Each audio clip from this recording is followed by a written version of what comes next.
So int I is what? It is a variable declaration, means it is a variable of type integer, right? I is a variable of type integer. We have done a variable declaration. Now Right. right hand side, this is the computer memory. Let's see what happens when we do this variable declaration. A small location in the memory, its name is I, and it is capable of storing an integer in future, right? Right. Right. Okay, this much. A small location in the memory is reserved which can store an integer in future. Okay, Right. the Right. effect of the variable declaration. Okay, Right. in any programming language you have to first declare a variable, then only you can use that variable. Without Right. declaring a variable you cannot use it. Now I am going to use it by putting some value into this variable. So what happens? Into this location goes 10. Okay, Right. Right. this is called what? This is called a variable assignment. Okay, so what is int, char, float? What are all this? Char is for storing characters. Float is for These are decimals. inbuilt data types, right? Inbuilt data types. Yes. These are all inbuilt data types. Right. Okay, so we are not satisfied with only the inbuilt data types. We want our own user defined data types. Okay, like in complex projects and all, we want our own user defined data types. Right. We are not satisfied with this.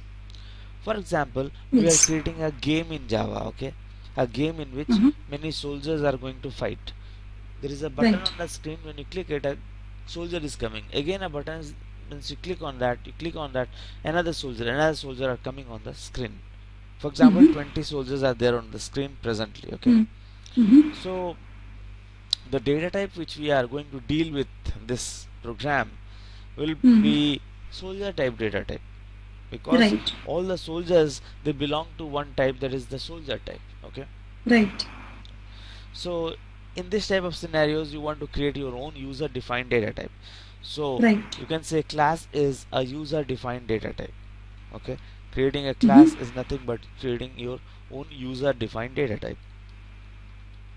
So class, the class name, the curly braces. Okay, this is the syntax, and you put all the properties that will be present in most of the, not all, not For most, the but soldier. all of the Right. soldier objects. So first Right. think about the properties. What are the properties that are going to be present in each of the soldier objects? What are they? Hello. There are two types of properties. Okay, hello. The data Yes, I can hear properties you. as well as the functional properties. Okay, like Right. properties common between you and me is, you have a height, I have a height, you have a weight, I have a weight. Right. Okay, these are data Right. properties. And the functional Right. property is, you can talk, I can talk, but the way of talking Right. may be different. Okay, Right. the height and weight may be different, but these are the properties present in both of us. Similarly, think Right. about the data properties that will be present among all the soldier objects. What are they? Right. Uh, Weapon. Int x comma y, you are correct. So this x and y is where they are standing. Okay, two instance variables. These are technically called what? Instance variables. Instance variable declaration. So inside a class, first we have instance variable declaration. Okay, then Okay. we have the function definitions also. What are the functions that are to be present in each of the soldiers? Like for example, each of the soldiers can fire. Right. So we define a function called fire here, the code for firing. Right. Right. Like this. So a class is created, or you can say a user defined data type is created. Okay, so again another definition can be, class is the frame of all the objects that can be created out of it. It is like the Okay. frame. Okay, so now in this scenario, if I do soldier s1, what happens? You're creating an object of type soldier. That's why I started the class with left hand side two lines. I see. Int I is a variable Right. declaration.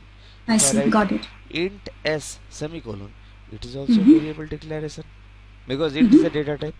Soldier is Right. also a data type.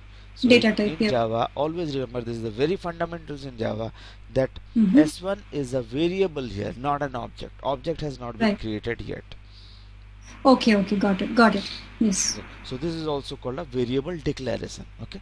Mm-hmm. So S1 is a class reference variable. This Okay. is the proper terms. Please remember these terms. S1 is a Sure. class reference variable of type soldier, and it can refer to soldier type objects in future. Object has not been created in till now. Okay. Okay. So the block in the memory is there, but that value 10 is not there, right? Is that how I interpret? Yeah, yeah. So Okay. it can refer to soldier type Mm-hmm. objects in future. I see. Object has not been created yet. Okay. So please Right. remember in Right. Java this line is only a variable declaration. So how do you Right. create an object in Java? Through the use of new keyword. Okay. Like if Mm-hmm. I write new soldier, new or the class Mm-hmm. name, Mm-hmm. an object gets created in the memory. Okay. By doing Okay. this, a small object here got created. Uh-huh. Okay. Got it. As many number of times you do new soldier, that many objects will get created. Okay. Okay. So see, SOW is there in this world, I know, but if I don't hold a reference, like I don't have our email address or our Skype ID, I cannot contact her, right? Right. Right. Similarly, that this object that got created in the memory, if I don't hold the address of this object or reference of this object, I cannot talk to this object, right? Mm-hmm. In future, I may tell this soldier object to start firing or go to this coordinate or that coordinate. It will not be possible, right? If I don't hold a reference of it. So, Right. in that case, this S1 will be helpful now. S1 equals to new soldier, okay? What happens? S1, the variable S1 which we have declared, is going to point to this object or refer to this object. Got it. If we have an address of this object is 1111 memory location, S1 is holding the reference, or you can say it is pointing to this Pointing object. to. Yeah. Okay. Okay. Or referring to this object. Okay. Got it. So if you want to take these two lines in one line, what will you write? Soldier S2 equals to new soldier. Right. Like this. Mm-hmm. So what happens?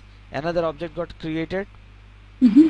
Its address is, for example, 2222, and S2 is pointing to this object. Okay. Mm-hmm.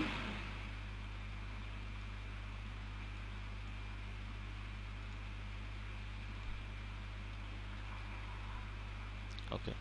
So the first object will have all the properties that are in the class. Second object will also have all the properties that are in the class. Okay.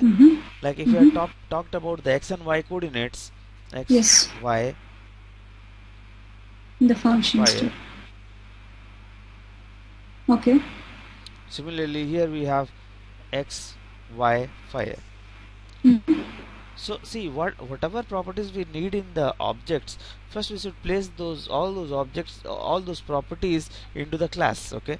Like if you want to build 100 of elephant statues, okay, what will you do? You have to first create a frame. Yeah. And if the belly of the elephant is too big, you have to make the frame's belly also too big, right? According to the properties you want in the objects, you put all those properties inside the class, right? Okay. Similarly, we have created the class first, then we have created out objects. Right. Now, you want to initialize the first object, some values to the instance variable of the first object. How will you do? Through the S1 variable, right? If I want to contact Sau, then I will use her email address, right? Yes. S1 dot what? X equals to 10. S1 dot Y equals to 10. And S1 dot fire. Understood, right? Right. Got it. Similarly, yeah. S2 dot X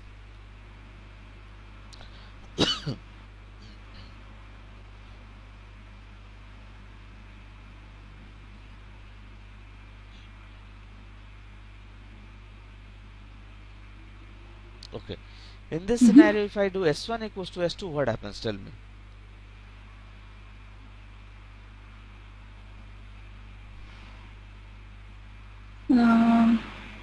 I don't know. Very fundamentals. This will be asked in any interview. Okay. Right. Like Right. S1, S2, people will think, oh, the values will get interchanged and all these things. Okay. No. First thing, what S1 and S2 is. S1 and S2 is only a reference variable. Okay. So S1 holding 111, S2 holding 222. Simple school mathematics. Right hand side gets initialized to the left hand side. S1 is going to hold 222. Okay. And S2 will still hold 222. So what does this mean actually? Like S1 starts pointing to the second object because it is holding 222, right? And the first Right. link gets cut off. Okay.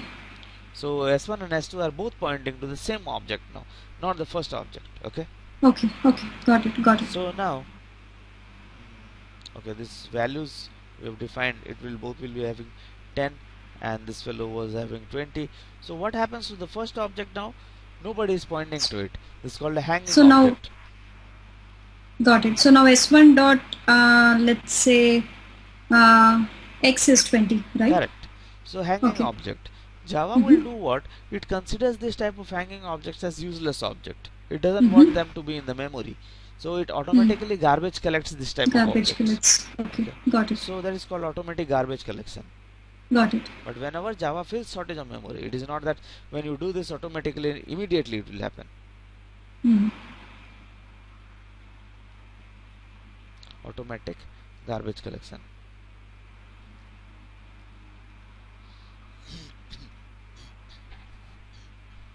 Okay, so if you want to tell the JVM to start process now, the garbage collection now, there is a command called system.gc. Okay, when this thing happens, you want to intimate the JVM that start the garbage collection now. So you can do Right. system.gc. Okay. Got it. Another function called finalize function, which we can put within the class. What happens? This function will automatically get called whenever there is garbage collection, automatic garbage collection, or through system.gc. Okay. Okay. This I didn't function- quite understand. Yeah, I will Finalize. tell you. Yeah. Finalize function will get called whenever there is garbage collection. Okay. Automatically gets called during garbage collection.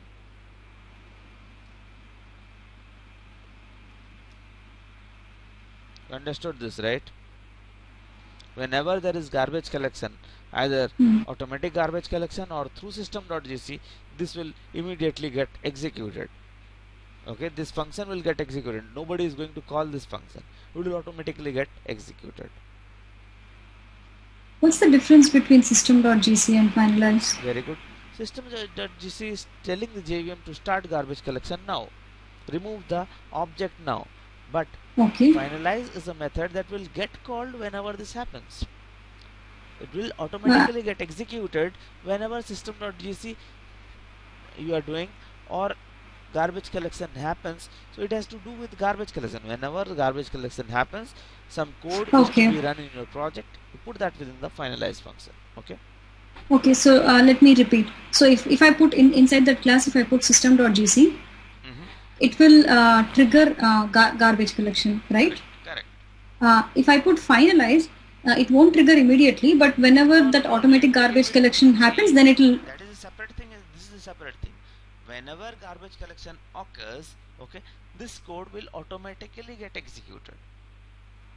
Whenever Okay, garbage what- collection will occur through either automatic garbage collection or through system.gc, this function will get called automatically or executed automatically. You Okay. may put this or you may not put this. Still garbage collection will take place. But if you want certain code to execute, whenever garbage collection will take place, then you put that code within the finalize function. Got it. Got it. Give Makes me sense. 5 minutes, then we'll continue again. Sure. Please start Eclipse and we are going to do this. Okay. Okay.